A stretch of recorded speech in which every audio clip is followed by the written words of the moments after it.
Imagina que eres un activista preocupado por la crisis climática y ecológica. Naciste en 1974.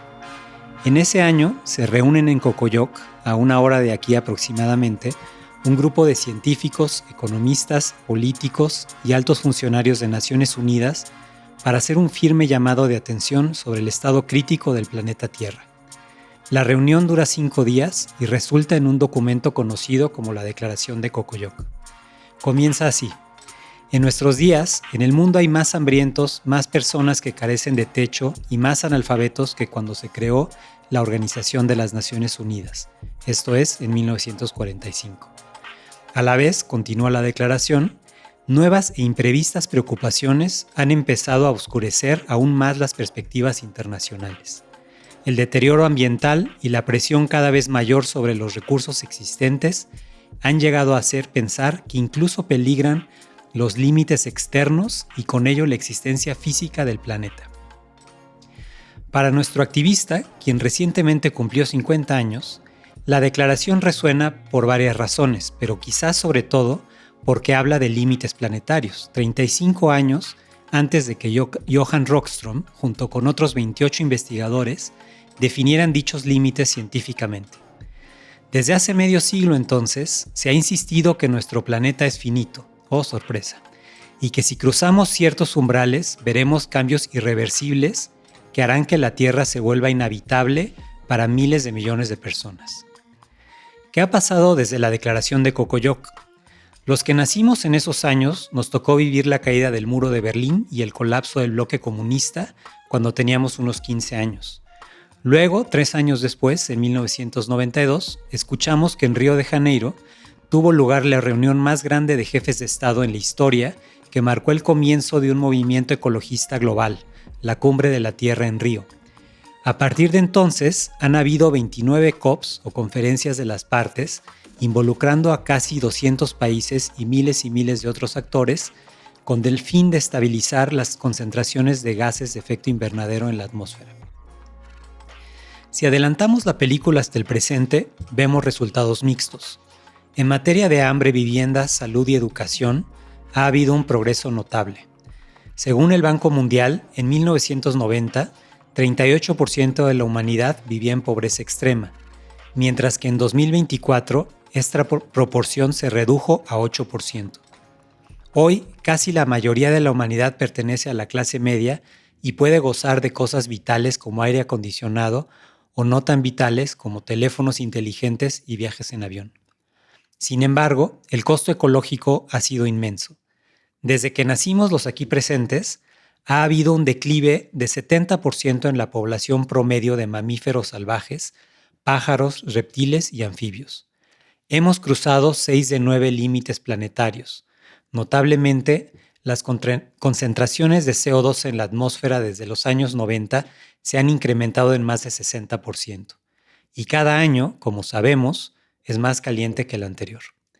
Si persistimos en la lucha, al menos así lo veo yo, es porque también cada año hay más personas interesadas en mantener nuestro planeta habitable para las generaciones futuras y para nosotros mismos y el resto de los seres vivientes. Cada año se rompen récords también en energía renovable. En China, por ejemplo, se triplicó la capacidad solar en solo 2 años y en la India se duplicó en 1 año. El año pasado, más del 40% de la electricidad mundial fue baja en carbono.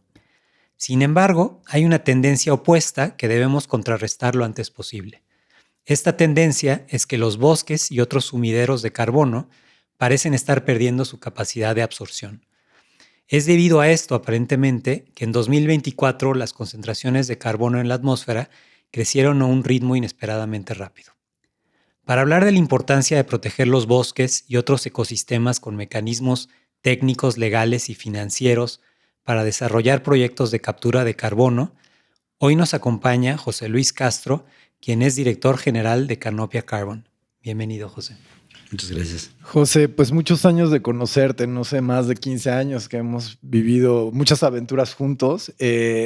Pero bueno, nos gustaría empezar que nos cuentes de tu trayectoria. Creo que es muy interesante tu trayectoria, ¿no? Cómo la desarrollaste tanto en México como a nivel internacional y cómo fueron esos pasos que te llevaron hasta donde estás el día de hoy, siendo uno de los principales líderes en temas de mercados de carbono y temas de biodiversidad en el país. Entonces, platícanos un poco de tu trayectoria, por favor. Sí, pues realmente todo se remonta cuando estaba en la preparatoria. Fui de intercambio a Arizona y la familia con la que me quedé me llevó al proyecto de Biosfera 2, que como saben es un proyecto que duró un par de décadas, me parece, y que trataba de emular la biosfera. Y pues metió ahí a 4 o 5 personas a vivir. Fue un fracaso, obviamente. Los tuvieron que sacar de emergencia. Uno fue mexicano, el segundo grupo. Y para mí fue un parteaguas. Me di cuenta, fue muy interesante irlo a ver, pues por toda la ciencia que había detrás y tratar de entender todos los ecosistemas y cómo trabaja la biosfera y tratar de emularlo. Pero dije, ¿para qué tanto dinero gastado en esto cuando tenemos ya una biosfera, ¿no? Y en ese entonces pues eran los 90s, inicios de los 90s, donde teníamos este tema de la capa de ozono, empezaba el tema del gases de efecto invernadero. Entonces eso a mí me marcó por completo. Estaba en quinto de prepa y de ahí decidí que iba a hacer algo en el tema ambiental.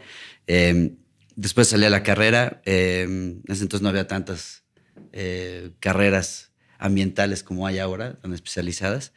Entonces entré a biología en la UNAM, estuve un tiempo ahí, luego cerraron la UNAM por la huelga y acabé haciendo ingeniería mecánica en el TEC de Monterrey,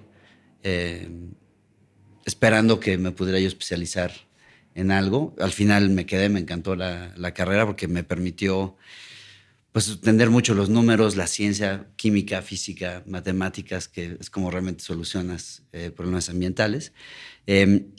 Durante ese tiempo en la carrera trabajé como voluntario en esto que se llamaba la Red Ambiental Juvenil, que eran personas de diferentes universidades que nos interesaba el tema, y se hizo una red muy sólida de, pues yo diría incluso amigos, ¿no? Que seguimos en contacto y la mayoría seguimos en estos temas. Nos apoyó mucho, muy interesante, la ahora secretaria de Medio Ambiente, la doctora Alicia Bárcena, pues en ese momento era de las personas que más trayectoria tienen en el ámbito ambiental. Entonces apoyó a todos los jóvenes que estábamos en esto. Entonces de ahí empezábamos a trabajar ya pues a tratar de estar involucrados como jóvenes en los paneles en Semarnat, en los consultivos. Entonces nos ayudó a foguearnos en este tema también de política ambiental y de hacer valer pues las voces de los jóvenes, ¿no? Después entré a trabajar, trabajé un tiempo con Alberto Kalach en el proyecto de Ciudad Futura, que era básicamente un proyecto de rescate del lago de Texcoco. En ese entonces, en el 2000, recordemos que estaba todo el desarrollo del aeropuerto en Texcoco, y la idea era que el aeropuerto pagara por la restauración del lago. Fue muy interesante la experiencia, sobre todo porque era yo el único ingeniero entre puros arquitectos y urbanistas, entonces fue muy interesante. Después me moví a trabajar en una empresa de energía solar, que en ese entonces la energía solar no se podía hablar ni de fotovoltaica, costaba $20 el kilowatt hora, ¿no? Era una locura. Entonces era puro calentamiento solar, que tenía sentido en ese entonces. Después conseguí una beca de Chevening, me fui a hacer mi maestría al Colegio Imperial en Londres, una maestría en tecnología ambiental y política energética, y eso me cambió pues mi trayectoria profesional por completo, ¿no? Porque después de ese año, justo salí yo en el 2005 cuando se ratificó el protocolo de Kioto, que el último en firmar fue Rusia y entonces se ratificó, y 3 meses después salí yo. Entonces había una cantidad de oportunidades enormes, sobre todo en el mercado, que en estos no era voluntario, era el mercado de carbono del mecanismo de desarrollo limpio de Naciones Unidas, ¿no? Del protocolo de Kioto.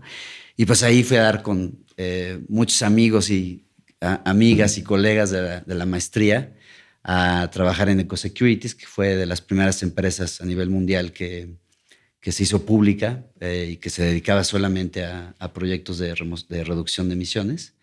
Estoy varios años después, y ahí tuve varios roles en la empresa, pues por mi background profesional.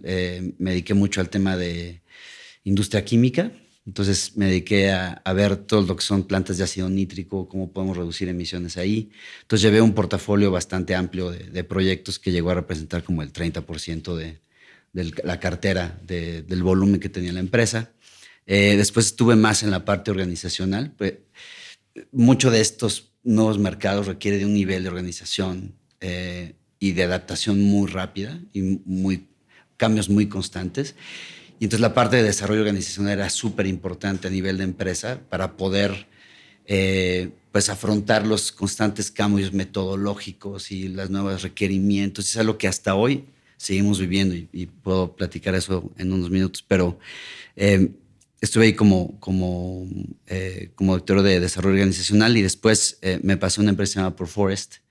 Ellos son pioneros en todo lo que son desarrollo de estándares de sustentabilidad para el sector agropecuario y forestal. Seguro han escuchado de FSC. Es uno de los estándares, pero hay símiles en café, en algodón, en azúcar, en maíz, en carne. Entonces ellos han desarrollado pues, una práctica, ya tiene 30 años que tienen haciendo eso.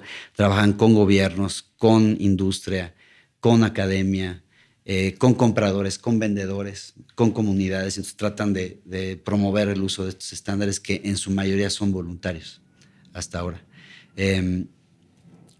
Después regresé a México, eso ya pasó una década, ahí fue que conocí a Arnoldo. Regresé a México justo cuando estaba recién salida la reforma energética con el gobierno de Peña Nieto. Y pues era el gran boom de las renovables, era un tema que yo siempre había querido, de hecho era mi tema, ¿no? La energía. Y durante varios años estuve ayudando a desarrollar proyectos para las primeras rondas de subastas que hubo de energía renovable. En paralelo, pues construimos esta empresa Ítaca Environmental, que fue una consultora que operó casi 15 años atendiendo muchos temas, entre ellos de cambio climático. Y en el 2019 pues se para toda la inversión en el sector energético, sobre todo en renovables, y es cuando colegas de Europa me marcan y me dicen, oye, ¿te late empezar de nuevo con este tema de mercados de carbono? Les dije, va, me suena súper interesante, y pues ahora desde el 2021 estoy como director ejecutivo en Canopia Carbon, y lo que hacemos es básicamente hemos armado una plataforma de apoyo técnico, financiero y legal. Bueno, suena ilegal, pero es apoyo técnico, legal y financiero para el desarrollo de proyectos de soluciones basadas en naturaleza. Es lo único que hacemos por ahora. Y ayudamos a identificar oportunidades, a desarrollar los proyectos, que implica todo un proceso bastante complejo de cumplimiento con salvaguardas socioambientales y de mucha consulta con comunidades. Y una vez que la comunidad está de acuerdo en arrancar el proyecto, pues empezamos a desarrollarlo, implementarlo y una serie de cosas que hay que hacer para cumplir estándares internacionales, hasta que llegas a tener esa dichosa tonelada removida en nuestros proyectos, en estos casos es reducida, de carbono, que eventualmente se transacta en un mercado internacional voluntario principalmente, ¿no? Wow, qué trayectoria tan interesante. O sea, has estado en muchos de los temas que están involucrados en la crisis climática y ecológica planetaria. Y bueno, pues todo esto nos da muchísimo de qué hablar, pero quizá una forma de guiar la conversación es pensar a ti qué te preocupa, qué te agobia y qué te da esperanza. ¿Qué es lo que...? Porque yo creo que todos los que estamos metidos en estos temas a veces tenemos ese péndulo, ¿no? Es un poco una esquizofrenia de decir todo está perdido, pero no, estamos viviendo una revolución en la conciencia, una revolución en la forma en la que generamos energía. Entonces, si tuvieras que pensar en eso, ¿qué podrías decir? Bueno, a mí lo que más me preocupa es el tiempo que tenemos, que no sabemos cuánto tiempo tenemos. Es la primera incertidumbre, ¿no? Cada año que pasa y cada reporte nuevo del IPCC resulta que tenemos menos tiempo, al parecer. Pero entonces vivir con esa incertidumbre, sabiendo que es un objetivo que se va moviendo y que de repente lo tienes más lejos, de repente algo pasa y lo tienes más cerca, es algo que vivir con esa incertidumbre y sobre todo saber y pues, leer los reportes y entender un poco la ciencia detrás del cambio climático, pues es la verdad bastante estresante. Entonces la verdad es que lo que hago es dedicarme a enfocarme en las soluciones, ¿no? Nosotros no tenemos que estar leyendo los reportes IPCC a cada rato. Son además de 3,000 y tantas páginas. Sí, no, los leo siempre, los resúmenes para tomadores de decisiones, sí, que son los más cortitos, muy interesantes, pero pues es para estar informado y para no perder piso, ¿no? Del tamaño de reto que tenemos enfrente. Pero en realidad el día a día, pues es enfocarse en soñar en lo que se puede hacer y construir soluciones que hay mucho que construir en realidad. O sea, esto está apenas empezando. Probablemente los mercados voluntarios, o no, los mercados de carbono son de los sistemas más viejos, pero a nivel global, que ya están operando en el mundo, pero tienen 20 años. O sea, no es nada comparado con cualquier otra industria o sector. Entonces, realmente están en etapa muy temprana, embrionaria, yo diría. Se han movido muy rápido, se tienen que mover mucho más rápido, pero creo que se han dado pasos como muy buenos, sí, con de repente 2 pasos para atrás y 1 para adelante, pero vamos bien. Y pues yo me enfoco mucho en lo que como Canopia podemos hacer, en las alianzas que podemos construir, en los proyectos que estamos desarrollando. Y pues se necesitan un chorro de capacidades a todos los niveles. Sí, de cualquier carrera que me digas, con un poquito de tiempo podré armar el caso de cómo incluir esa capacidad en este tipo de proyectos, ¿no? Sí, y ahí también a los que nos escuchan les recomiendo mucho ver la página de, o como se llame, de Canopia en Instagram, que realmente hacen un muy buen trabajo al explicar lo que lo que hacen en la empresa, ¿no? Igual lo podemos poner en las notas la liga.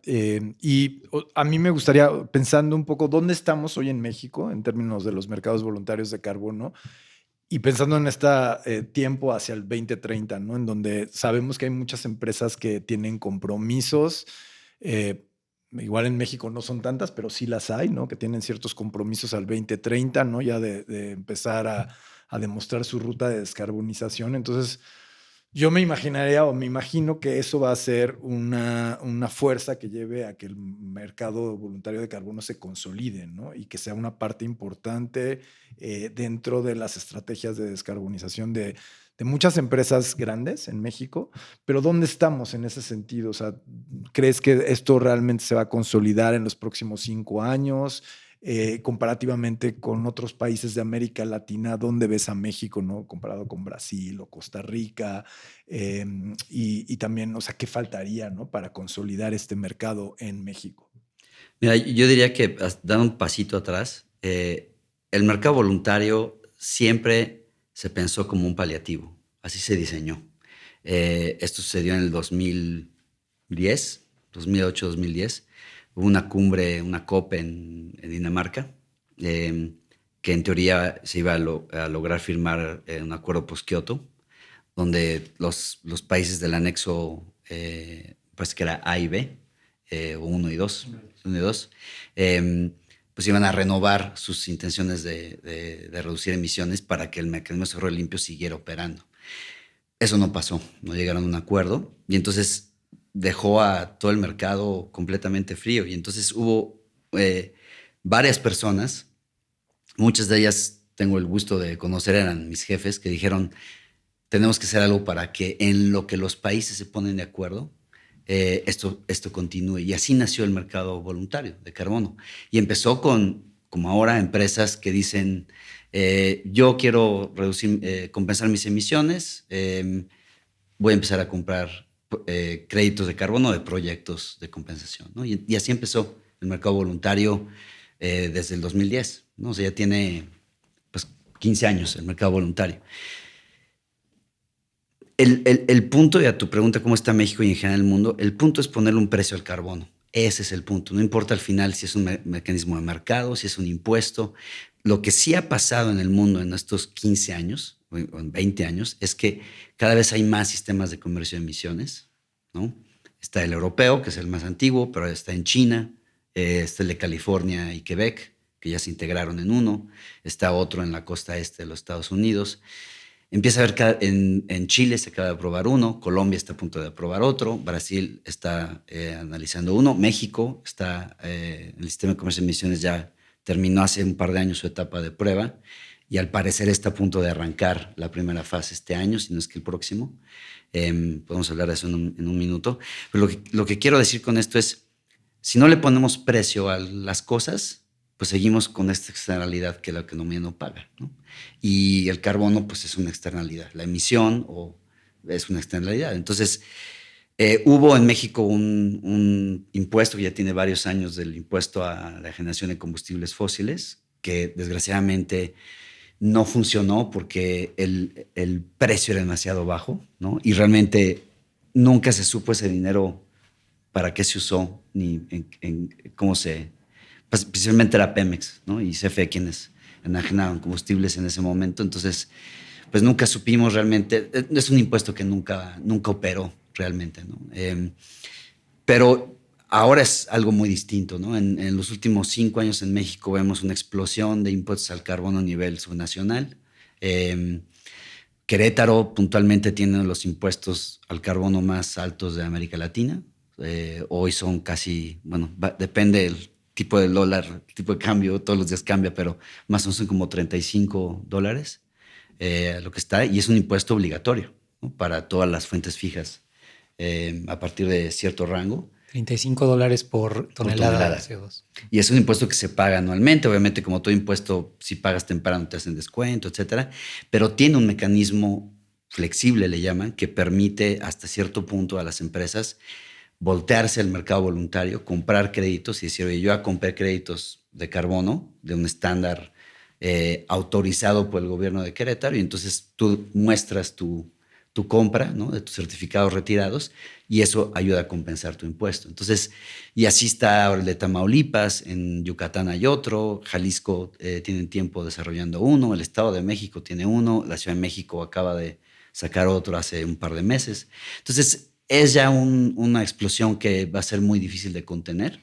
El reto ahora va a ser homologar ese ecosistema de impuestos estatales con el sistema de comercio nacional. Eso es un gran reto que tiene hoy Semarnat en tratar de ver cuál es el precio del carbono y quién es tu objeto regulado, ¿no?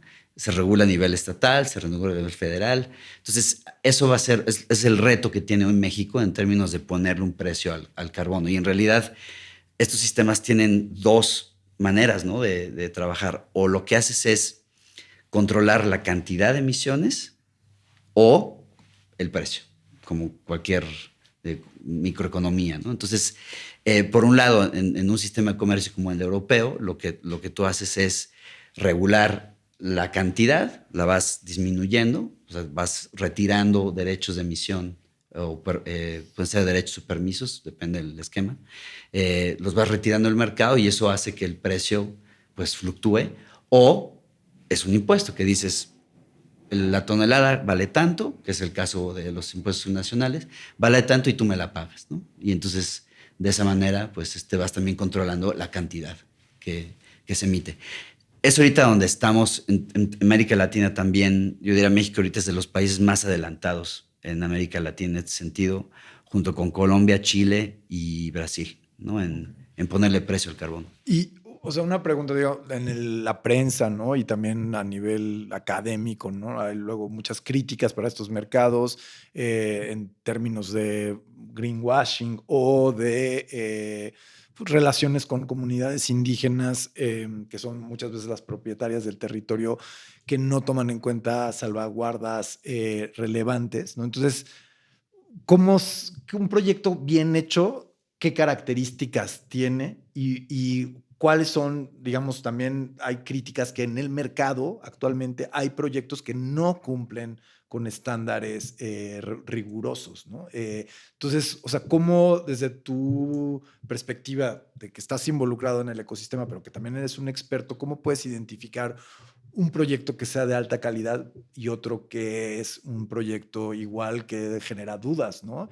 Para el mercado, y como una empresa que igual ni son especialistas se puede identificar entre un buen proyecto y un mal proyecto. Si quieres, con eso podríamos terminar esta primera etapa y luego retomamos una segunda etapa de este episodio.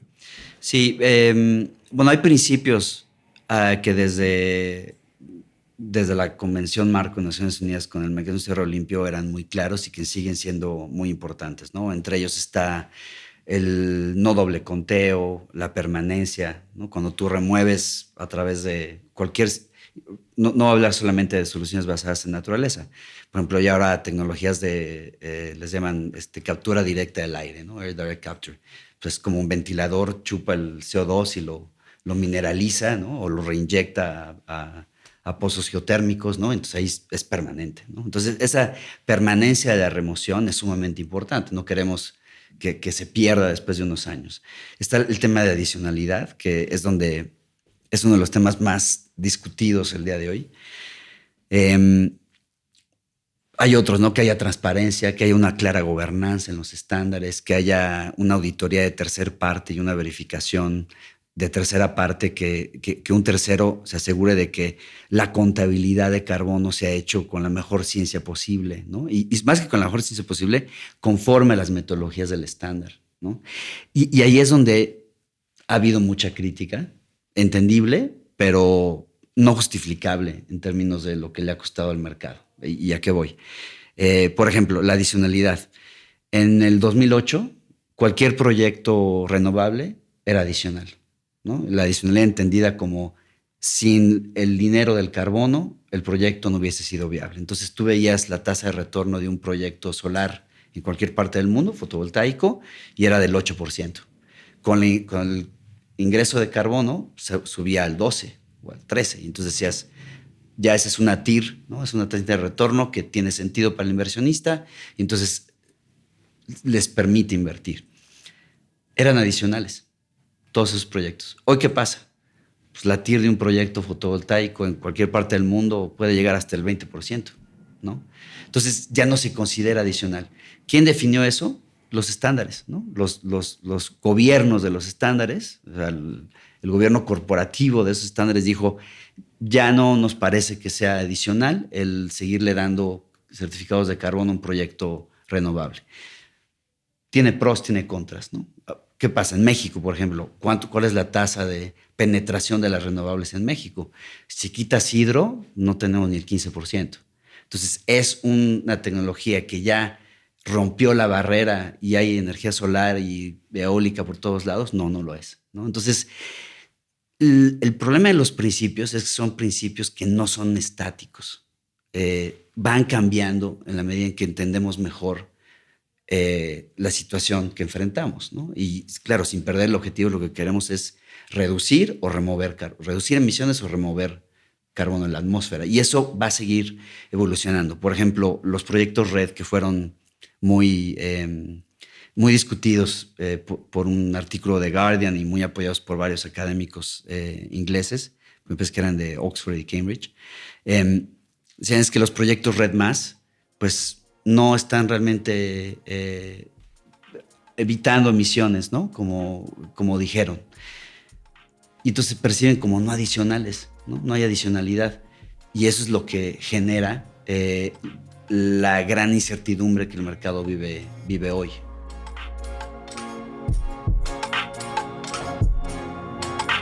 Bueno, José, para seguir con esta conversación, al final pues se puso bastante técnico y quizás es difícil de entender para muchos de los que nos están escuchando y también para mí. Digamos, algo que me interesa mucho es que podamos entender la escala en la que están trabajando estos proyectos, ¿no? Yo me empecé a obsesionar con estos temas, entonces he hecho lo que todos los principiantes aspirantes a ser ambientalistas hacemos, y es reducir mi huella de carbono, y he logrado a través de paneles solares remover o no remover. He logrado evitar emitir 2 toneladas de CO2, ¿no? Entonces, 2 toneladas de CO2 pueden equivaler también a más o menos 2 viajes transatlánticos, ¿no? En avión. Entonces, cuando ustedes hacen un proyecto, ¿de qué cantidades están hablando en toneladas de CO2? Nosotros ahorita tenemos una cartera de proyectos que logra remociones anuales de 1 millón más o menos de toneladas al año. En contexto, ¿qué significa eso? México el próximo año va a estar generando cerca de 800 millones de toneladas. Y el mundo genera 53 mil millones de toneladas. De hecho, para poner el mercado voluntario de carbono global, genera créditos de carbono, ya sea por remociones o emisiones evitadas o reducciones, que son diferentes tipos de proyectos, por 800 millones de toneladas. O sea, es básicamente la emisión de México, que es el 1.2% de las emisiones globales, anuales. Entonces, un mercado que atiende 1% del problema.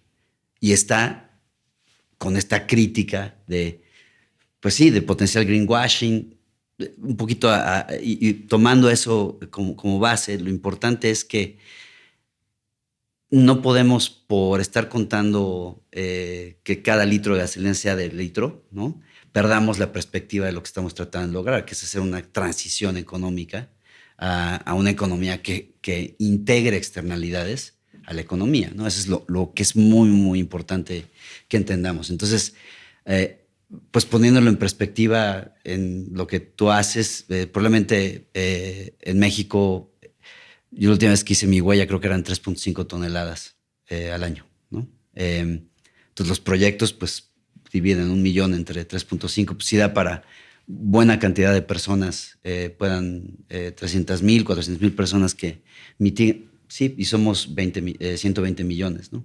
Entonces es muy poquito, pero en términos del área que cubre, estás hablando de proyectos. Si sumamos todos los proyectos, estamos atendiendo 250,000 hectáreas de bosques y selvas en México, ¿no? Y beneficiando a 30 comunidades, miles de personas que se ven beneficiadas. Y es nada, ¿no? O sea, podría haber 100 canopias haciendo lo triple y aún así estaríamos empezando a dar la vuelta a la curva, ¿no? Es muy, muy grande la oportunidad. Y digo, a mí me gustaría seguir esta conversación preguntándote también, o sea, está este debate con Science-Based Targets, ¿no? Que en una ronda ahorita que hicieron pública para comentarios, de poner un límite a las compensaciones de las empresas del sector privado de las emisiones no abatidas del 10%, ¿no? Que a mí se me hace realmente poco, ¿no? Sobre todo tomando en cuenta que muchas compañías en su ruta de descarbonización probablemente están mucho más elevados o los costos de descarbonizarse van a ser muy elevados, ¿no? Mucho más del 10%. Entonces, sí, o sea, lo hemos platicado en otras veces, pero me gustaría que dieras tu opinión al respecto. O sea, ¿qué estás esperando? ¿Qué sería para Canopia y para José la mejor forma de que hubiera, o sea, qué porcentaje sería algo positivo, ¿no? Para los mercados voluntarios de carbono, pero también para incentivar la descarbonización del sector privado? Es una pregunta que está muy buena porque hay diferentes maneras de llegar a la solución, ¿no? Creo que lo que está haciendo SBTi es muy positivo. El poner 10% y no 15 o 20, pues... ¿SBTi qué es? Es el Science Based Target Initiative. Uh-huh.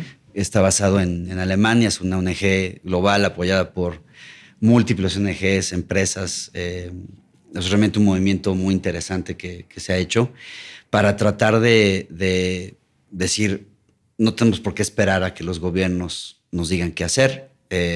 Los gobiernos corporativos tienen al final en su control gran parte de las emisiones y deberían de estar haciendo algo al respecto. Entonces, SBTi es muy bueno en transferir a través de estas metodologías y estos estándares la urgencia de reducir emisiones, ¿no? Que no hay manera de compensar todas las emisiones, ¿no? Porque emites de un lado y compensas del otro, que acabamos donde estamos. Entonces ahí, pues por eso está basado en ciencia, tiene todo el sentido. Ahora bien, cómo llegar ahí y si es con el 10% de compensaciones o el 20%. Lo importante es que ya no haya más incertidumbre, que las reglas se definan, ¿no? Y yo estoy seguro que, como ha pasado en este mercado antes, las reglas van a cambiar, como Big Brother.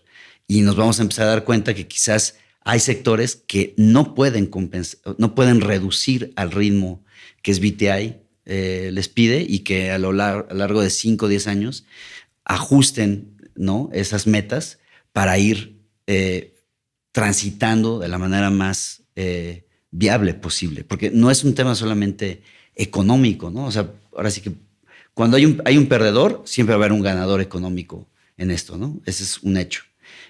No es porque sea suma cero, sino porque al final, pues, una empresa que emite, que le va a costar, hay otra empresa que está dejando de emitir o está compensando, y entonces la economía se sigue moviendo de una u otra manera.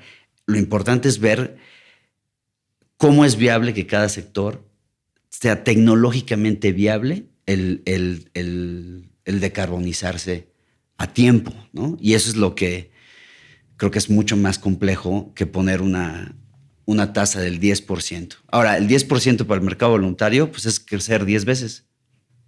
Es una maravilla.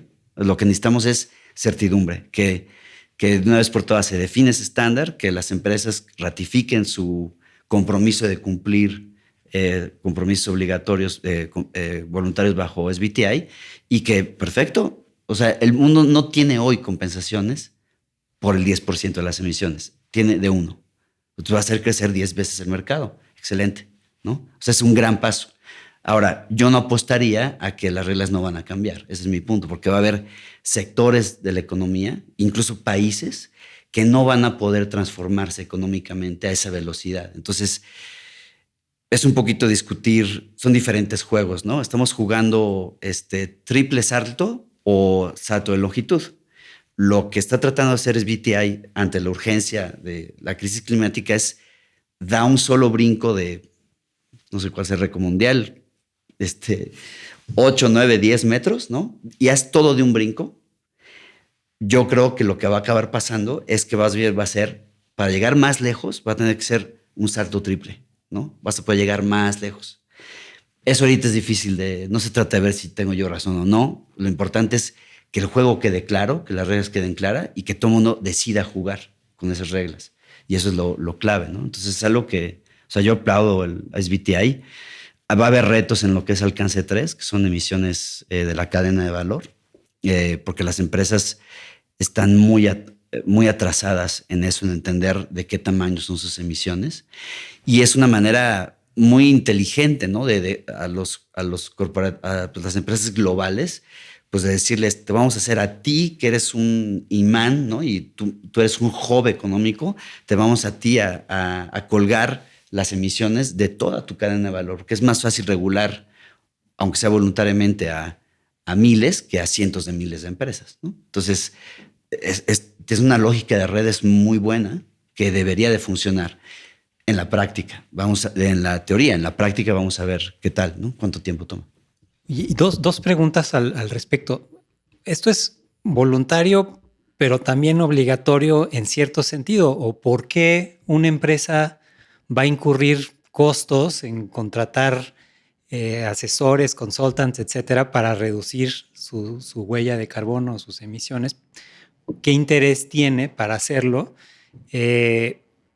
O más bien lo están haciendo porque de alguna forma, debido al Acuerdo de París, se ha establecido la meta de llegar a neto cero a 2050 y quien no está tomando pasos hacia esa dirección, pues puede incurrir en violaciones legales o de estándares. O sea, ¿en qué medida esto es puramente voluntario y en qué medida hay una obligación legal? ¿Qué tipo de obligación hay? Yo creo que ni siquiera un país que firmó el Acuerdo de París, si no cumple, pues le van a jalar las orejas y va a ser es un riesgo reputacional para el país o para la empresa, ¿no? Yo no lo veo tanto por ahí. Yo creo que las empresas, sobre todo que tienen los recursos y cooperan de manera global, ya tienen muy claro los riesgos de cambio climático y que están a la vuelta de la esquina. Muchos lo están viviendo. Pero yo ahí es donde no entiendo, ¿no? Por ejemplo, Carlos Slim dice, pues yo le voy a invertir todavía más a la extracción de petróleo. ¿Y cuál es el costo reputacional? Bueno, lo que pasa es que está empezando a haber un cambio. O sea, recuerda, al menos en los Estados Unidos, estamos en esta década, va a haber un cambio de manos del dinero, ¿no? Donde la generación pasada va a empezar a fallecer y le va a dejar recursos a un montón de gente joven que no está dispuesta en invertir su dinero en empresas que destruyen su futuro, ¿no? Y eso es real. Entonces, eso es real y en el contexto del mundo nuevo en el que estamos entrando, que es muy incierto y de tarifas y de no sabemos qué va a pasar, pero al final, independientemente de las políticas comerciales, económicas, etcétera, ¿no? Entre los países, el piso está muy claro. El cambio climático ya está aquí, se va a poner peor de lo que esperamos, más rápido de lo que esperamos. Y eso las empresas bien informadas lo tienen muy cuantificado. El problema es un poquito, si yo doy el paso solo, entonces yo pierdo, aunque sé que voy a perder en el largo plazo, yo pierdo competitividad hoy. Entonces yo quiero que ustedes también le entren. Entonces lo que hacen estrategias como es BTI y todo lo que es voluntario son gremios que dicen vamos a dar un pasito juntos, ¿no? Y entonces lo que haces es que a nivel de competidores estamos dando un paso juntos. Y entonces eso empieza a ser un cambio. Lo que es muy duro es ser el único que lo haces, porque entonces sí te pega en el bottom line, ¿no? de tu balance de profit and loss, ¿no? Y entonces eso es lo que te pone en desventaja. Y yo tengo ahí, digo, un comentario adicional, ¿no? Que son estos estándares, sobre todo para las empresas públicas, ¿no? Que, por ejemplo, hace como 2 meses la Comisión Nacional Bancaria se adhiere a esto que se llaman los IFRS, sobre todo S2, que es lo que tienen que reportar las empresas públicas en materia de riesgos climáticos y de estrategias hacia la descarbonización. Entonces, tienen que hacer público esa información, ¿no? Entonces, eso sí es obligatorio, ¿no? Y claro, esto va de forma paulatina, ¿no? Reportar es obligatorio. Reportar se vuelve, pero pues al final si reportas que tienes ciertas metas de descarbonización, pues al final tu reputación está de por medio en el 2030 o sea, que lograste, ¿no? Porque tú ya tuviste un compromiso, ¿no? Y lo mismo en términos de riesgos climáticos, ¿no? Si tú estás reportando que tienes activos con altos riesgos hacia inundaciones, falta de agua, etcétera, tú lo estás reconociendo y pues tus inversionistas van a esperar que hagas algo al respecto, ¿no? O sea, entonces yo creo que esa es como la liga un poco más normativa desde el mundo financiero y que luego lo que decía José, ¿no? El alcance 3, que es la cadena de suministro, pues les llega de rebote, porque esa empresa pues necesita hacer acciones hacia su alcance 3 y empieza pues con sus cadena de suministro la más importante y así va un efecto dominó que va llegando hasta las pymes, ¿no? En algún momento. Todavía no estamos ahí, pero hacia allá va ese efecto dominó que viene. Pero tú querías mencionar. No, son las reglas del juego, ¿no? O sea, yo me acuerdo en la maestría, ¿cómo se llama esta persona que escribió el libro de Limits of Growth? Se me olvidó. 1972, Limits to Growth. Sí. Sí, es un reporte. ¿no? No, ese es de Population Bomb. Pero se me olvidó el nombre de esta persona. Son muchas personas. Pues, pero bueno, él fue a darnos una plática y nos llevó unos aros así, unos hula hoops y nos dijo, tiene que poner un aro aquí, alguien en medio con un aro y 4 personas tienen que sacar el aro lo más rápido posible. Sí, pero si alguien deja de tocar el aro, tienen que volver a empezar. Y ahí estuvimos 10 minutos. Y luego simplemente cambió una regla. Dijo, pueden usar 2 dedos. Entonces, ¿qué hizo? La gente agarró el aro y ¡pum! Es un cambio de regla y las cosas se hacen más rápido. Eso se me quedó grabado y ahorita me vino a la mente por lo que dices. Lo que tenemos es cambiar reglas básicas que tampoco van a hacer que la economía se caiga ni nada, para que todo el mundo decida jugar el juego. Eso es lo que necesitamos hoy. Va a haber, regresando muy rápido a la pregunta, ¿qué es un buen proyecto? Un buen proyecto hoy, y ha habido la mayor parte de los proyectos del mercado voluntario son grandes proyectos que han movilizado buena cantidad de dinero a comunidades, a tecnologías. O sea, sí hay, o sea, es una inversión que se ha hecho para avanzar voluntariamente know-how, conocimiento, tanto práctico como técnico, para decarbonizar la economía, ¿no? Eso es un hecho. Ese es el gran valor de esto. Ahora, que en el camino va a haber metodologías que ante la inteligencia artificial, ante redes de satélites cada vez más inteligentes y más detallados, resulta que las metodologías de hace 10 años no son tan buenas como las que hoy se están pensando, que son una prueba otra vez. Yo tengo mis críticas de las metodologías nuevas, ¿no? A ver si van a funcionar. Pero lo importante es que nos movamos, que sigamos, como el dilema del prisionero, seguir jugando juntos, ¿no? Hay que seguir apostándole. No podemos decir, prefiero no hacer nada hasta que haya completa certidumbre, porque si hacemos eso, entonces ese juego todo el mundo se pasma y ante un ambiente como el que vivimos hoy global, bueno, peor, ¿no? Hasta que sepamos de cómo vienen las tarifas. No, bueno, pues nos va a dar 4 años y no hicimos nada, ¿verdad? Entonces, y estamos perdiendo tiempo, que es el miedo que tenemos los que sabemos que cada vez tenemos menos tiempo. Entonces, lo importante es generar acuerdos voluntarios o regulados que nos permitan movernos en una misma dirección. Y yo te diría que desde la pandemia sí hubo un cambio de chip en la sociedad, y me refiero mucho en las empresas, donde, o sea, hoy seguimos hablando con empresas que quieren compensar. Claro, tienen el tema de presupuestos, de cómo le hago y a cuánto me vendes, porque no me alcanza para lo que quería, pero aún así tengo una meta que cumplir, ¿no? Y entonces el problema es el presupuesto, ¿no? Que están dejando de invertir en general en este ambiente incierto, y entonces no se está moviendo, pero eso le está pasando a toda la economía, ¿no? Entonces, obviamente estamos sufriendo lo mismo, pero no es un tema de, ay, no, ahorita el tema de cambio climático ya no, porque tenemos, no es como el 2008, ¿no? Que entramos en crisis y todo el mundo dejó de hablar, es como si el cambio climático hubiera dejado de existir. Eso no está pasando hoy. O sea, sigue muy presente porque las empresas lo están empezando a ver en sus operaciones. Más en el tema, yo diría, de agua, particularmente en México, el tema de estrés hídrico es un tema, es una bomba nuclear que ya nos detonó y es silenciosa, ¿no? O sea, no la vemos pasar, pero ya está sucediendo. Y hay muchas empresas que quieren invertir en eso, ¿no? Hace 3 semanas estuve en San Juan del Río, estamos haciendo un proyecto allá. La meta es lograr restaurar 20,000 hectáreas, ¿no? Para tu unidad. Toda es como un cinturón verde alrededor de todo el río, la cuenca del río San Juan. Cerca de 30 comunidades involucradas, el gobierno municipal, el gobierno estatal, y fuimos a hablar con empresas para presentarles esta idea de este banco de restauración, ¿no? Donde lo que queremos es que empresas se comprometan a pagar por los servicios ambientales que están usando, ¿no? Porque ahí hay sector agropecuario, hay sector papelero, textil, industria, manufactura, hay 400,000 habitantes, ¿no? Es uno de los hubs económicos más importantes del país, es cerca del 20% del PIB de Querétaro, ¿no? Entonces, o sea, la resiliencia económica de ese lugar es fundamental que tenga agua, ¿no? Y no tiene, es el segundo estado con más estrés hídrico.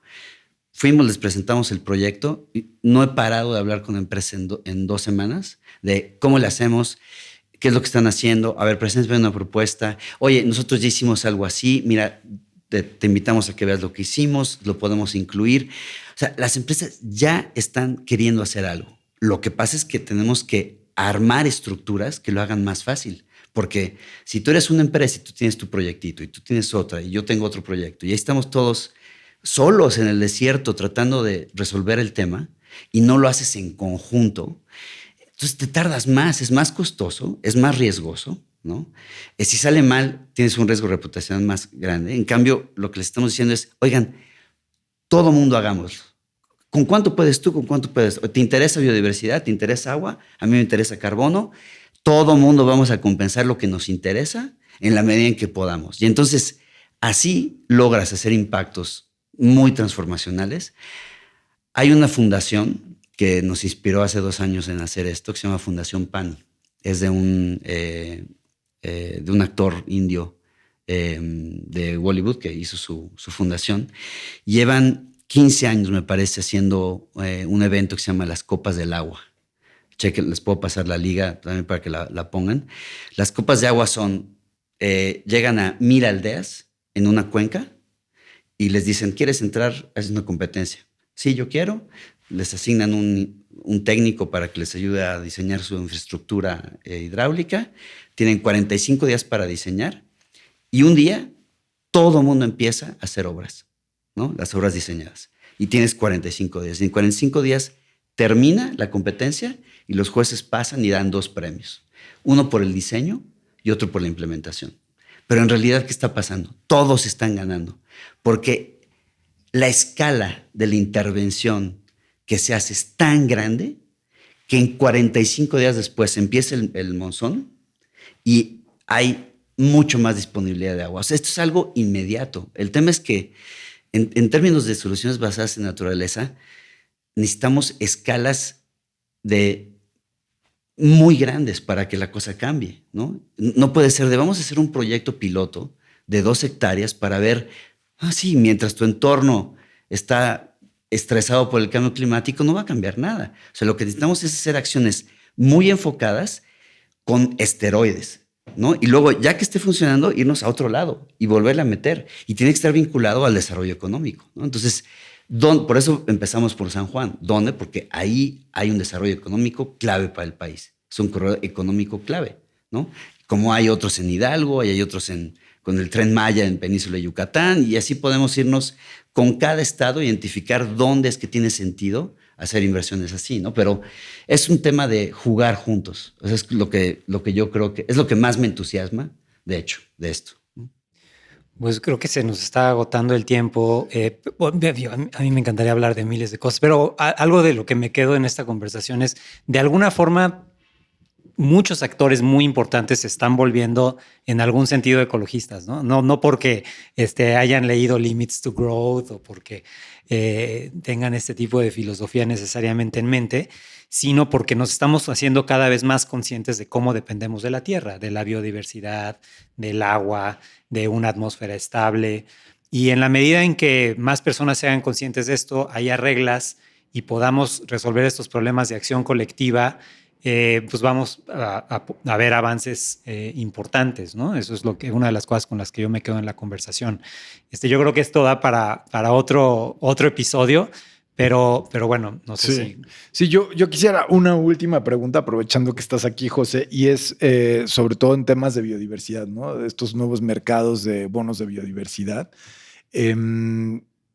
Brevemente, que nos digas dónde estamos. Veo que hay como sí mucho interés últimamente de iniciar este tipo de proyectos, pero veo que todavía está como en una etapa muy temprana. Entonces, no sé, ¿dónde ves que está este mercado?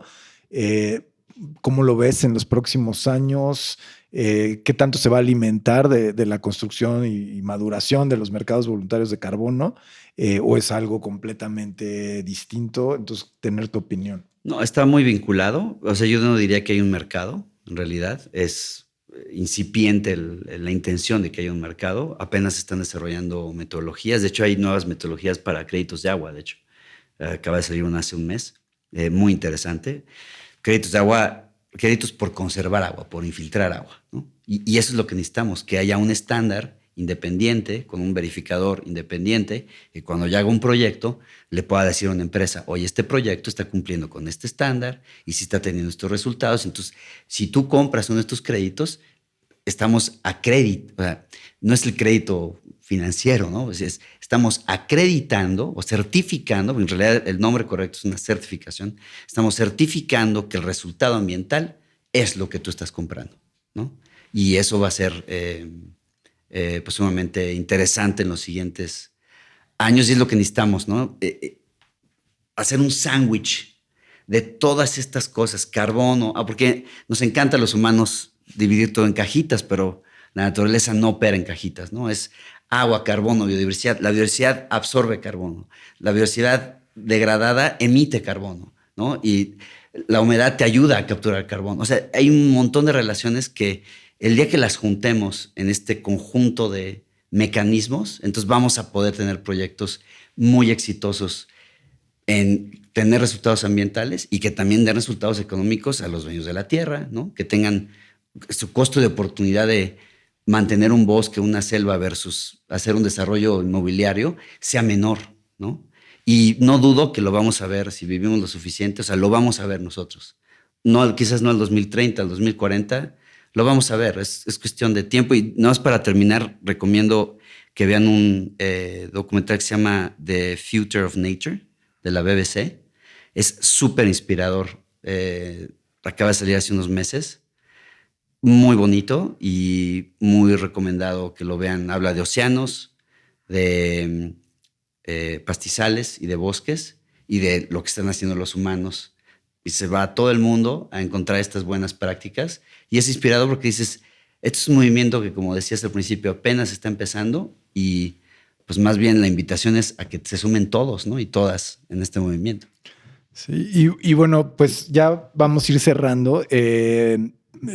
Primero voy a cerrar con una última pregunta para ti, pero antes agradecer, ¿no? Sobre todo Edgar, a nuestro productor y a las personas que nos han estado apoyando para este episodio. Ya saben, si les gusta, pues pongan like o que me gusta para que se pueda compartir con más público. Y José, nada más para terminar, ¿cómo se puede involucrar a alguien joven en este tipo de proyectos, en este tipo de iniciativas? O sea, ¿qué le recomendarías a alguien que está en la universidad y que igual tiene interés de involucrarse?